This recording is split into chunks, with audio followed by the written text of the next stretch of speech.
Good evening to my regular subscribers, and welcome to all of you who just stumbled across this channel for the first time. Now it's the way I want it. If you're not familiar with my channel, I do a lot of videos on what it's like to be an INFJ and or a Sigma male and or a demisexual male, and I speak about narcissistic abuse, witchcraft, and a few other things. But today I have a video that certainly ties in to narcissistic abuse, but not necessarily. So what I want to talk about today is bullying. And for those of you who don't know, I'm very familiar with bullying and hazing because sadly I endured it for 6+ months in 2020 while I was employed as a firefighter EMT recruit with the Arlington County Fire Department. Now, I'm not going to be speaking about my situation on this video. However, if you are curious about what I went through, like I said, I won't be speaking about it, but check out my channel. There were 2 news stories done about what I did, and there's some videos on my channel explaining that, and that also provides the links to where you can view/read those stories. I just want to mention the original one by WDVM. For some reason, those in the European continent and the United Kingdom can't access that. It's some, EU internet thing. I don't really understand it. Friends of mine in the UK informed me, so I did post on my channel, a copy of the news segment that aired in the Washington, D.C. area about what I went through. The visual isn't great, but the audio is fine, so you can at least listen to that. And I mention this just, if anybody's like, why is he talking about bullying? What the hell does he know? That's how I know, sadly. So yes, I face, discrimination, bullying, and hazing, and retaliation after speaking out. And I want to talk about what bullying does to somebody. And I'm speaking, like I said, in broad terms. This isn't about my situation, but I've spoken to other people, and I can certainly relate to most of this. Now, when I'm speaking about bullying in this context, I specifically mean, workplace bullying, although it can be true in other aspects as well. But I want to talk about workplace bullying and the well of doubt, as I say. So, if you're being bullied at work, especially if it's by somebody who is superior to you, who has rank on you, it can destroy you in many ways. It can potentially lead to you breaking and wanting to leave that job, even if it's your dream job. It can lead to you having no confidence in yourself and feeling like you can't do anything right. It adds totally unnecessary extra pressure. It makes you overthink more than normal. Not that INFJs don't overthink pretty much all the time, but even more than normal. It'll make you doubt your abilities, doubt your intelligence, doubt everything about your being, and make you wonder if what the bully is saying is actually true. Which sadly I can relate to. So when you're in this situation, the longer bullying goes on, the more you sink, the more you begin to doubt yourself, the more, it's drilled into you how horrible and worthless and you don't belong there and you should leave. And sadly, that can start becoming a self-fulfilling prophecy. It also doesn't help if you're in a situation like that and nobody is calling out the bully in the moment. Like, even people that are, superior, have a higher rank to the bully, they're not calling that person out while these actions are taking place, and that can lead the victims to think, well, this must be okay. He's not acting over the line. Nobody's stopping him. Nobody's saying anything to him.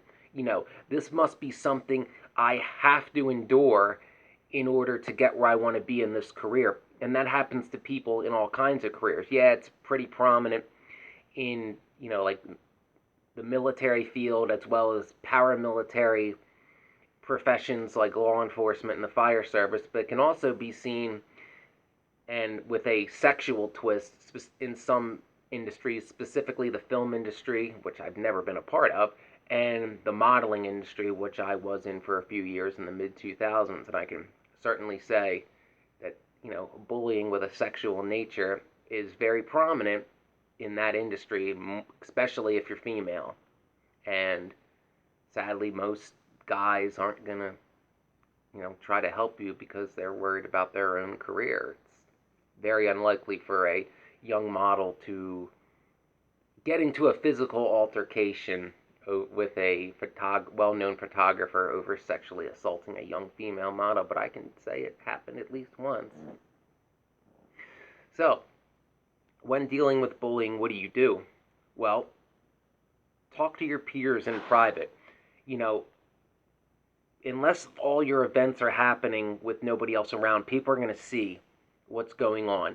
And if it continues for a long period of time, people that you're close to are going to pull you aside. They're going to check if you're okay. And that's a sign right there. If you're dealing with workplace bullying and your peers are pulling you aside to ask how you're doing because they've seen you deteriorate, your mental health deteriorate over time, that right there is a sign that you know what the bully is doing to you is not right. If people are worried about your well-being, if they're talking about what the bully did behind when he's not around to hear it, and other people are considering it bullying, especially, I would especially say if people with a military background are considering it bullying, then that tells you right there that this bully's actions are over the line. And usually the bully knows that, but they feel the rules don't apply to them. This is specifically true if the bully is, has the added benefits of nepotism in their chosen profession, or if they're a member of what's commonly referred to as the good old boys club or old boys club. It's the same thing, but, it depends where you live as which one you call it. And they'll feel like the rules don't apply to them and that they can treat you however they want. And that's the sad thing.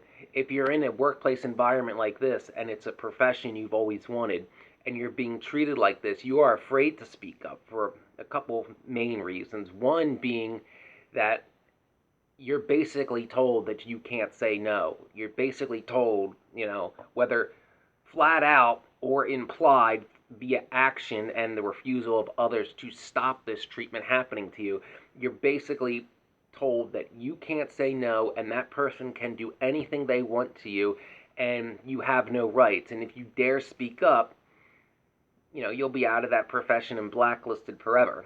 The other, it's related to this, but the other main point is you fear retaliation. And it may not just be you. If you're, thinking about reporting treatment like this, bullying, hazing, sexual assault, exploitation, at times a person could potentially be afraid to report it for fear of there being an investigation and others who witness that treatment to you will be questioned, and you fear for their safety as well. If this person that is doing these abhorrent actions acts and is connected and basically can do no wrong in a lot of people's eyes, that's going to make the victim feel bad because, they may feel like, well, I have to continue to put up with this because if I report this person, then others are going to be questioned and they're going to have to tell the truth, and then the bully and or their allies are going to retaliate against those who told the truth. And it's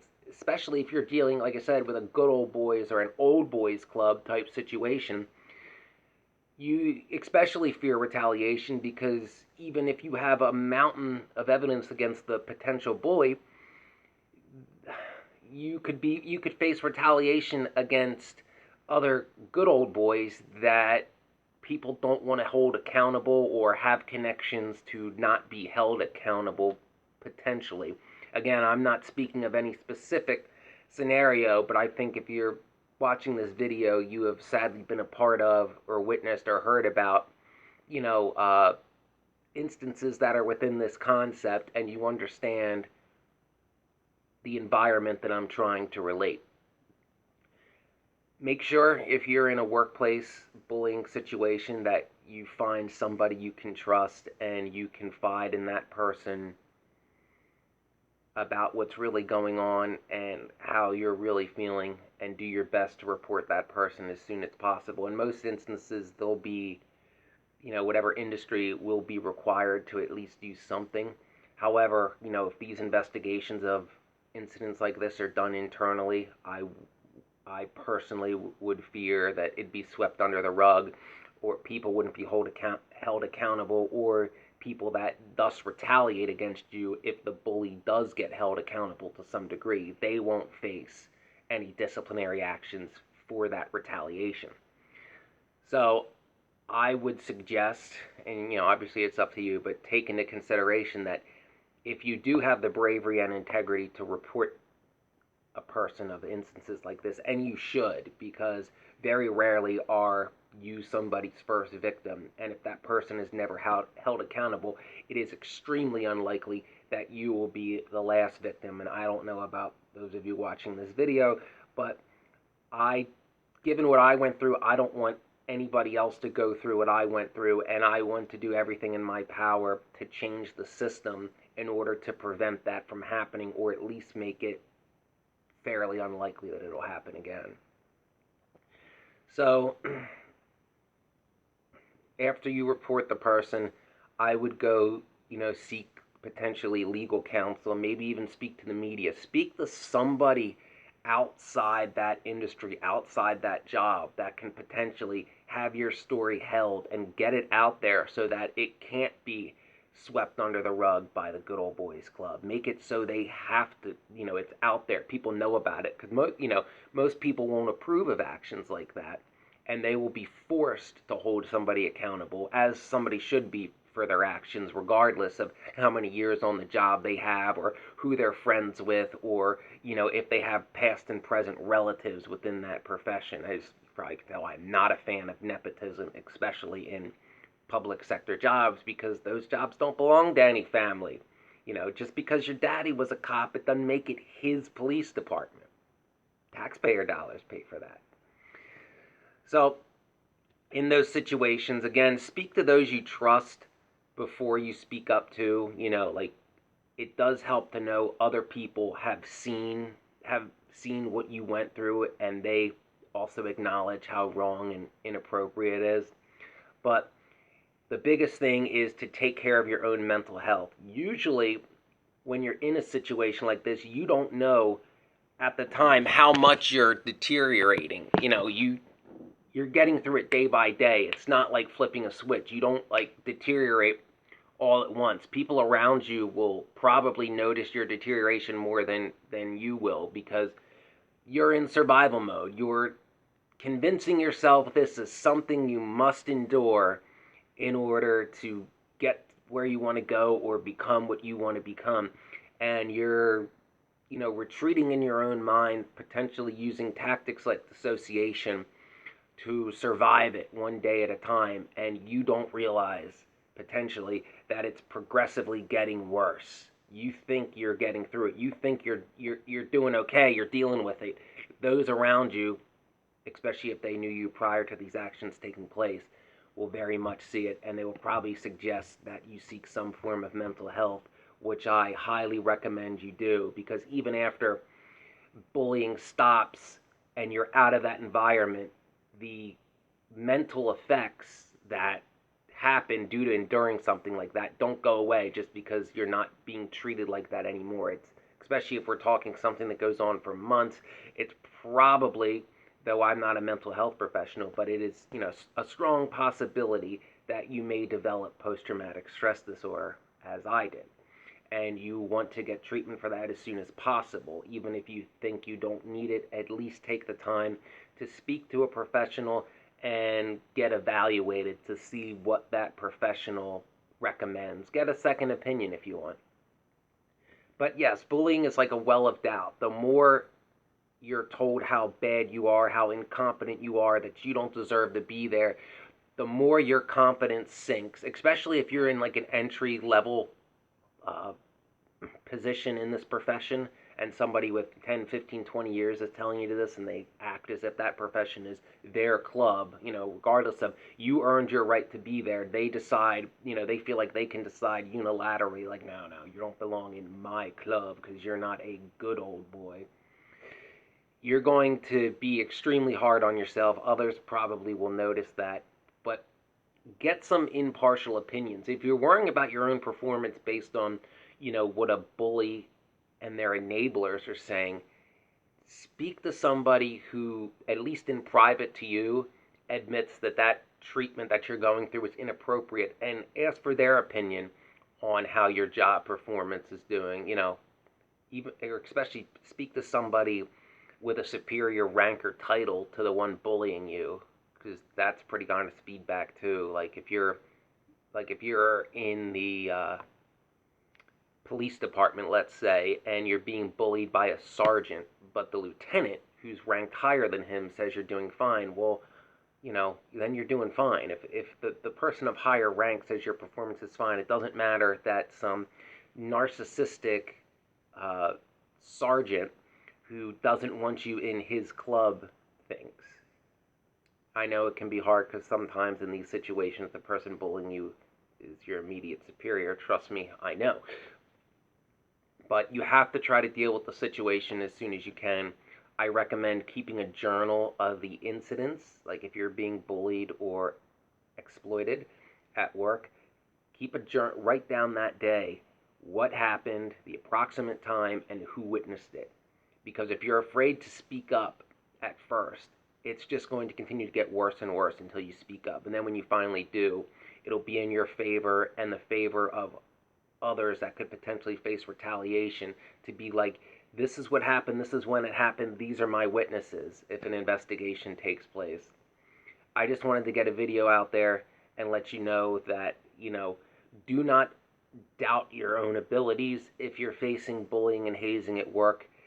Remember, it's not that you don't deserve to be there. It's more than likely that the bully feels threatened by you and doesn't want you around, probably because you can make progressive changes for the better in that industry. And the bully, could potentially be someone who benefits very much from nepotism and or the good old boys club, and fears you because they fear you having potentially charisma and leadership abilities, and they don't want someone like you in that position because they need the system as it is, because the only way that they're where they are today is because of corrupt systems like nepotism, cronyism, and good old boys clubs. So just remember that. Remember your integrity to do the right thing, and your want to help others and prevent things like this from happening to others. Do not victim blame yourself. You have, whether the bully tells you you can't say no or you have no rights, you indeed do. And you have every right to have that person held accountable for the actions they chose to commit against you of their own free will. Doesn't matter who they are, how wealthy, famous, how connected, who they're friends with. You have rights that they can't take away from you, no matter who you are. And it is almost your duty to speak up, not just for yourself, but for victims before you and to prevent victims from after you. Thank you for listening.